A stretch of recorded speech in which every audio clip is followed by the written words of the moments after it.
जबकि इमरान खान साहब भी तो यही कहते थे कि नैब एक इंडिपेंडेंट इदारा नहीं है। आजकल ऑडियोज़ वीडियोज़ का जो गोरख धंधा चल रहा है, इसके बानियों में से एक बानी आफ्ताब सुल्तान साहब भी हैं। सोचने की बात यह है कि जब आफ्ताब सुल्तान को ये ओहदा ऑफर किया गया था तो उन्होंने उस वक्त कबूल क्यों किया? क्या वो नहीं जानते थे कि उनसे क्या काम लिया जाएगा? दुनिया भर में देखने वालों, सुनने वालों को खवास सदीकी का सलाम। नाजरीन, आगाज़ डिजिटल में आप सबको खुशामदीद कहते हैं। नाजरीन, आज का ब्लॉग बड़ी बड़ी और दिलचस्प खबरों से भरपूर है। कहते हैं जहाज़ जब डूबने लगता है तो सबसे पहले चूहे भागते हैं। यही हाल कुछ पीडीएम हुकूमत का है, जो कि सिर्फ और सिर्फ चंद सुल्तानों के सर पर डटी हुई है।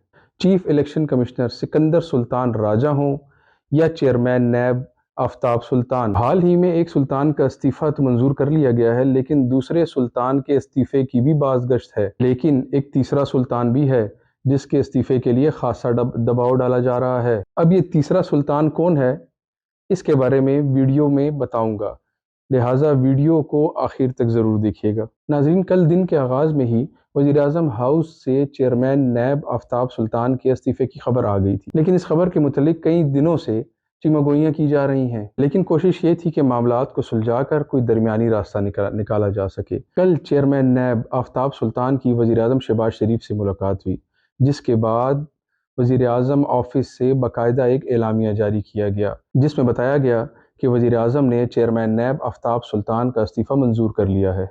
वज़ीर-ए-आज़म ने आफ्ताब सुल्तान साहब के काम को सराहा, लेकिन दूसरी तरफ आफ्ताब सुल्तान ने अपनी आखिरी तकरीर में अपने इस्तीफे की वजह बताते हुए कहा कि मेरे काम में बाकायदा मुदाखलत की जा रही थी। उन्होंने कहा कि बहुत से ऑर्डर मेरे ऑफिस यही जारी होते थे, लेकिन चेयरमैन नैब होते हुए मुझे इनकी खबर तक नहीं होती थी। जबकि इमरान खान साहब भी तो यही कहते थे कि नैब एक इंडिपेंडेंट इदारा नहीं है। सियासी मुखालफीन को सबक सिखाने के लिए उनकी फाइलें खोली जाती हैं। आफ्ताब सुल्तान साहब ने भी यही कहा कि मैं इस माहौल में काम नहीं कर सकता, इसी वजह से मैंने अपने ओहदे से इस्तीफ़ा दे दिया। नाजरीन, आफ्ताब सुल्तान साहब के बारे में ये भी कहा जाता है कि वो इंतहाई ईमानदार ऑफिसर थे, तो लिहाजा उन्होंने अपने ज़मीर का सौदा करने से बेहतर समझा कि वो इस्तीफ़ा दे दें। आफ्ताब सुल्तान ईमानदार थे या नहीं, लेकिन इनके बारे में आपको एक बात और बताता चलूँ कि नवाज शरीफ के दौर में आफ्ताब सुल्तान साहब आईबी के सरबराह थे। आजकल ऑडियोज़ वीडियोज़ का जो गोरख धंधा चल रहा है, इसके बानियों में से एक बानी आफ्ताब सुल्तान साहब भी हैं, क्योंकि इनके ज़माने में वो आईबी को बतौर इदारा एक नेक्स्ट लेवल पर ले गए थे। और नवाज शरीफ के करीब होने की एक वजह यह भी थी कि यही वो शख्स हैं जिन्होंने इमरान खान के 2014 वाले 126 दिन के धरने को नाकाम बनाया, क्योंकि इन्होंने एक बहुत इंपॉर्टेंट फ़ोन कॉल टैप करके नवाज शरीफ साहब को दी थी, जिसके बाद ये नवाज शरीफ साहब के बहुत ही भरोसामंद आदमी कहलाए जाते थे। और जब शहबाज शरीफ साहब की हुकूमत आई तो शहबाज शरीफ और राजा रियाज की बाहमी रजामंदी से आफ्ताब सुल्तान साहब को चेयरमैन नैब लगा दिया गया, ताकि नैब कवानीन में तरमीम करके पीडीएम हुकूमत के केसेस ख़त्म करवाए जा सकें। नाज़रीन, सोचने की बात है कि जब नवाज शरीफ, हमजा शहबाज, सलमान शहबाज और मरियम नवाज और इनके साथ साथ दीगर पीडीएम के लोगों के नैब केसेस ख़त्म किए गए और नैब के इदारे को बतौर मजाक इस्तेमाल किया गया, उस वक्त आफ्ताब सुल्तान साहब ने किसी दबाव की परवाह भी नहीं की और ये ओहदा भी कबूल किया और नैब कवानीन बदल कर करप्ट हुक्मरानों के केसेस ख़त्म करवा के हुक्मरान इत्तेहाद को मज़ीद मजबूत कर दिया। उस वक्त सब अच्छा था। नाज़रीन, यहाँ सोचने की बात यह है कि जब आफ्ताब सुल्तान को ये ओहदा ऑफ़र किया गया था तो उन्होंने उस वक्त कबूल क्यों किया? क्या वो नहीं जानते थे कि उनसे क्या काम लिया जाएगा?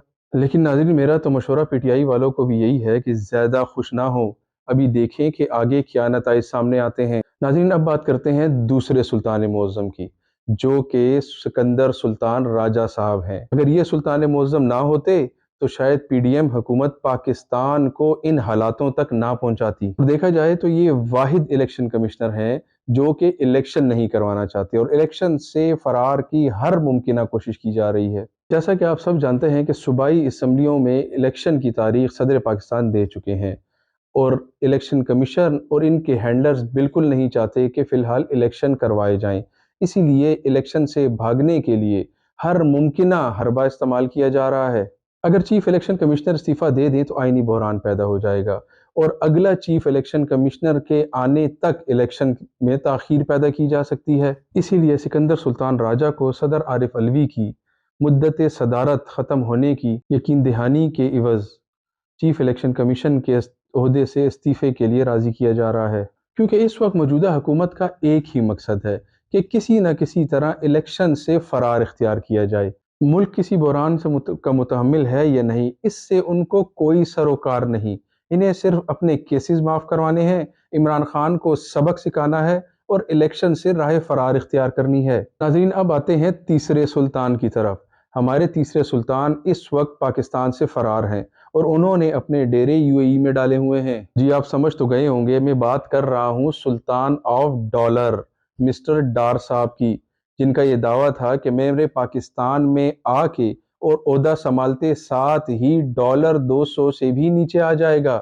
ڈالر ڈار صاحب منی بجٹ کورم پورا کیے بغیر منظور کروانے کے بعد شدید سیکیورٹی میں اور ایمرجنسی میں ملک سے فرار ہو گئے، کیونکہ PDM حکومت نے انہیں معیشت کا چیمپئن بنا کر پاکستان کے اس اہم عہدے پر مسلط کیا تھا، لیکن انہوں نے آتے ساتھ ہی معیشت کا بیڑا غرق کر دیا، جس کی وجہ سے مسلم لیگ نون کے اندر بھی شدید اختلاف رائے پایا جا رہا ہے۔ اس بات پر زور دیا جا رہا ہے کہ اسحاق ڈار صاحب سے استعفیٰ لیا جائے۔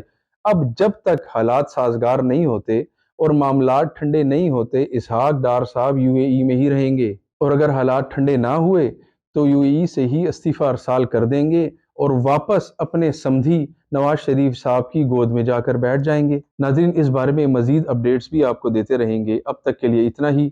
اپنا بہت خیال رکھیے گا۔ اللہ کریم پاکستان کا، پاکستان کی عوام کا، پاکستان کی افواج کا حامی و ناصر ہو۔ السلام علیکم ورحمۃ اللہ۔